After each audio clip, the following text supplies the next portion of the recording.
Well, pretty much everybody just called it Freddie Freihofer, but the real name of the classic kids show produced right here at CBS 6 or WRGB back then was BreadTime Stories. And tonight, Ed O'Brien with a personal recollection of a piece of TV history. Freddie, we're ready, we're waiting for you. Freddie, we love everything that you do. The numbers are astounding. 17 years, 4,400 shows, 250,000 kids, including several members of the O'Brien family. Look carefully at this picture. The BreadTime Stories formula is simple. Kids sign up to be on TV, eat some cookies.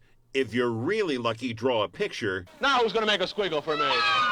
Ah, the squiggle. Draw anything and he'd turn it into a rabbit. Anyway, parents would be encouraged to make sure their kids got a birthday cake and a picture. In fact, it may have been the very first infomercial, but the hosts made it work. From the time the show premiered in 1949 to the final broadcast in 1966, there were 5 of them, but the one we remember best is the one who was around the longest. Hey, that's right, gang. Uncle Jim Fisk, your Freihofer man, stopping once more at your house. I should explain that in those days, Freihofers delivered right to your door.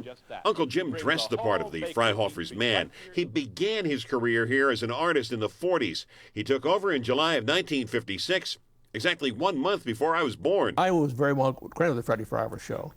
I helped with some of the drawings. I helped do the set. I knew the show pretty well, so I was very comfortable. I knew the cameraman, I knew the operation, and I enjoyed the work, and I loved kids. He did the show for 10 years, told Liz Bishop the key was that he knew who the real stars were. The kids were in charge. They knew. They knew. You keep saying that. What does that mean? Well, the routine was actually exactly the same. From the theme song to the waving to the squiggles, the routine was, so the kids knew it very well. I couldn't vary from it. They reminded me of what was coming up next, and they were very cooperative.